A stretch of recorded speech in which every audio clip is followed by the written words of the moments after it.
Advanced Residential Applications and Case Studies. Chapter 2, Page 1. Overview. Chapter Learning Objectives. Identify and apply the requirements of the USPAP competency rule. Recognize the importance of problem identification and apply problem identification and scope of work to case studies. Explain how the scope of work is determined and tested. End of page. Page 2, Chapter Introduction. Although this is an advanced course in your residential appraiser certification curriculum, that doesn't mean that we can ignore the more basic concepts in appraisal theory that you have studied in earlier courses. In fact, it will be important for us to revisit some of the topics which you have already covered prior to this course in order to make sure that 1. You remember what you learned earlier, and 2.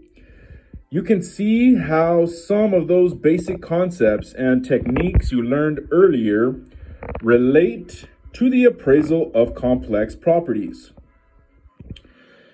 USPAP is a great roadmap.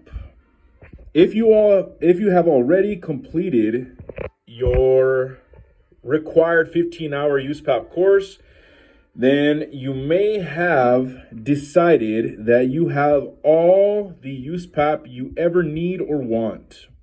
Guess what? You will never get all the USPAP you need, even if you do get all the USPAP you want. USPAP is so important, so basic to good appraisal practice, that it is a required component in your ongoing continuing education every 2 years in every state. So get accustomed to USPAP. Because you are required to continue your USPAP education as long as you are an appraiser. This class is no exception when it comes to the importance of USPAP. We are going to consider several USPAP issues as they relate to the appraisal of complex properties using advanced appraisal methods and techniques. USPAP is a useful roadmap for us to follow in our discussion. So let's take advantage of it. We will focus on the competency rule and look at some particular items in standards 1 and 2 that require extra attention with complex properties.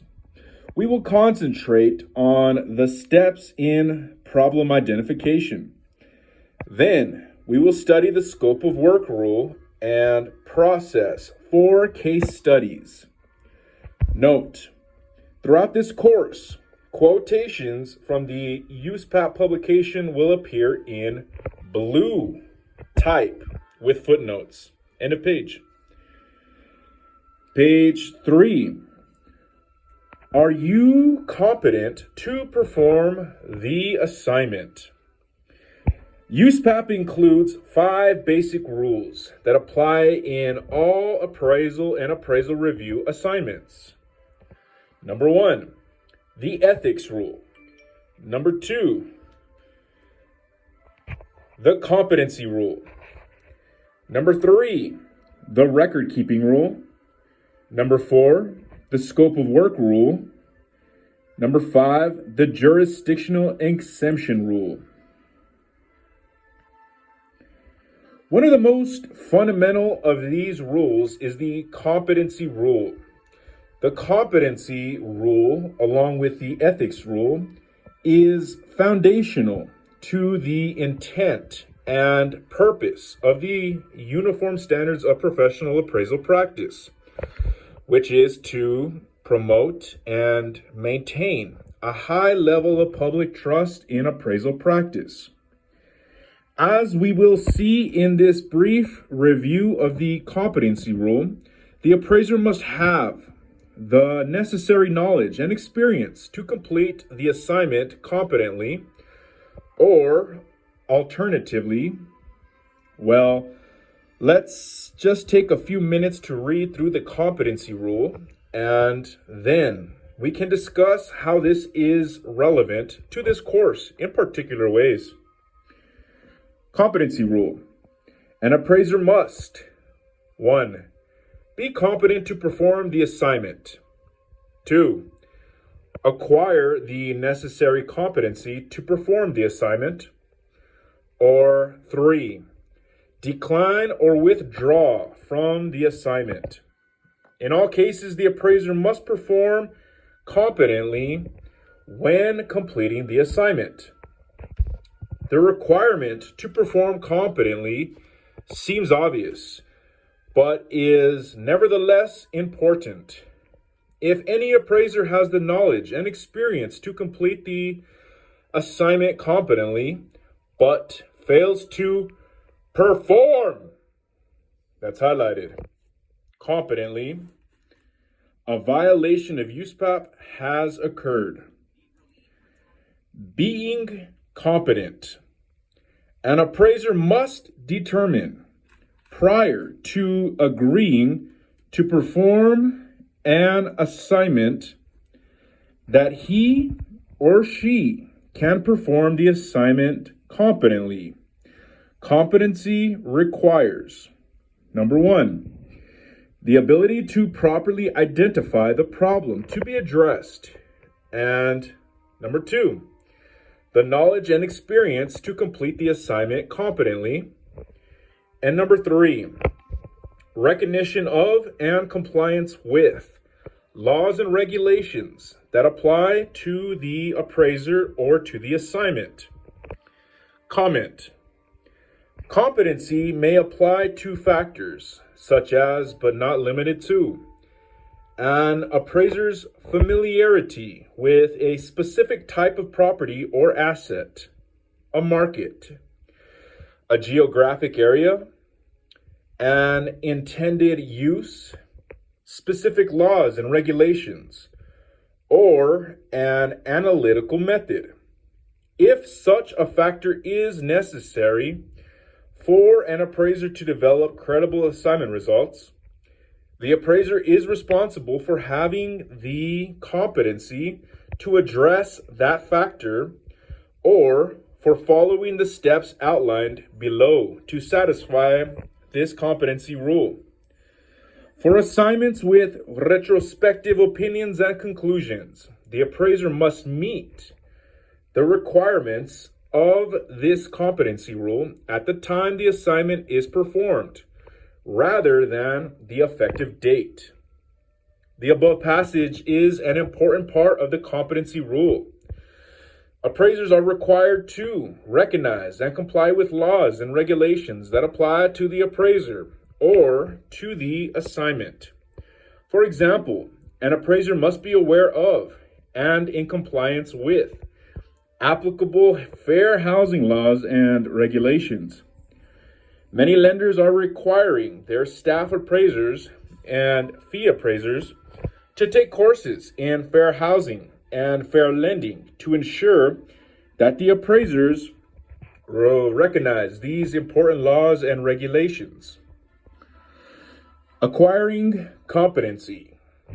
If an appraiser determines that he or she is not competent prior to agreeing to perform an assignment, the appraiser must, 1, disclose the lack of knowledge and/or experience to the client before accepting the assignment. 2, take all steps necessary or appropriate to complete the assignment competently. And 3, describe in the report the lack of knowledge and/or experience and the steps taken to complete the assignment competently. Comment. Competency can be acquired in various ways, including, but not limited to, personal study by the appraiser, association with an appraiser reasonably believed to have the necessary knowledge and slash or experience, or retention of others who possess the required knowledge and slash or experience. In an assignment where geographic competency is necessary, an appraiser who is not familiar with the relevant market characteristics must acquire an understanding necessary to produce credible assignment results for the specific property type and market involved. This is another essential part of the competency rule. It allows an appraiser to obtain the knowledge and experience during the course of completing an assignment, as long as appropriate disclosures are made. But what if the appraiser agrees to perform an assignment and subsequently discovers during the course of performing the assignment, that's underlined, that they don't have the necessary knowledge and experience? The competency rule addresses that issue also. When facts or conditions are discovered during the course of an assignment that cause an appraiser to determine at that time that he or she lacks the required knowledge and experience to complete the assignment competently, the appraiser must, number one, notify the client, and number two, take all steps necessary or appropriate to complete the assignment competently, and number three, describe in the report the lack of knowledge and slash or experience and the steps taken to complete the assignment competently. Lack of competency. If the assignment cannot be completed competently, the appraiser must decline or withdraw from the assignment. End of page.